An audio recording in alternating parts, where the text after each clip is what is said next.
make sure everybody took away from what I thought everybody took away from there was that in telling the truth and getting our youth to understand what the real history is, the one thing that we really have fallen short of and need to jump into is to encourage our youth to be proud of their enslaved ancestors.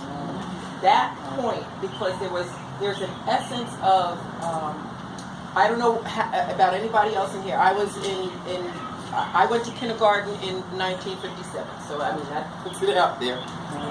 And in my growing up through school, whenever the very few times slavery was brought into our history classes, it was shamed. It was, and I, as in the school that I went to, I was one of 10 blacks who graduated the year I graduated. So I was, that kind of community.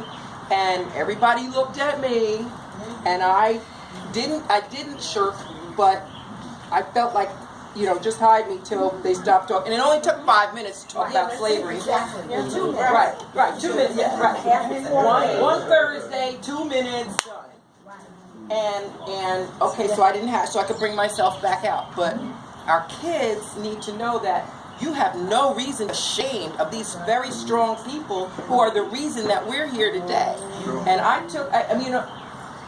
here I am in my 60s, and I'm going, oh my God, we haven't gotten over that yet. We haven't brought that into our schools yet. And so, Frank, you're absolutely right. We have to get the educational system, it's our responsibility, our social responsibility, get the educational system to fix those history books so that they say what the real deal is and not have our children's children hiding their face about having an ancestor that was enslaved in this country.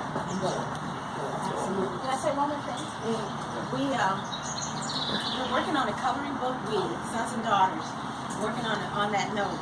On a coloring book it's called Forced American Heroes. That's what we call our ancestors. We call them Forced American Heroes because if it wasn't for what they made the enslaved people do, this country would look very different than what it looks like today. We'd probably be living in Canada or maybe we're having a tea right now.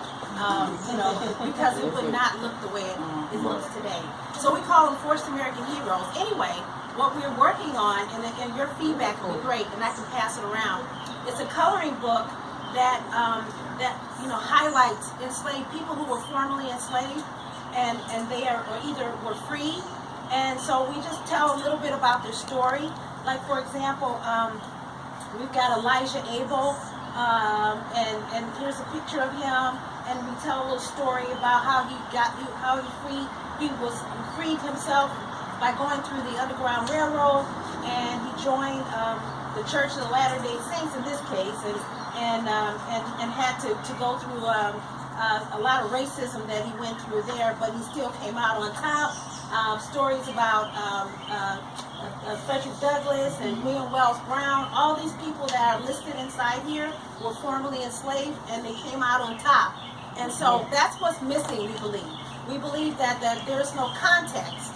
So when they talk about slavery for those 2 minutes, they just say people were enslaved and they didn't do anything, and we have to save them, But what we're trying to do is tell children the real story. They were their ancestors came from Africa, and they were great on the African continent. They were great through in the Middle Passage, and they were great when they got here. They were human beings, they were great people, and we have nothing to be ashamed of. Unfortunately, the people who have all the shame is our country, the people who allowed it to happen, and the people who did the enslaving.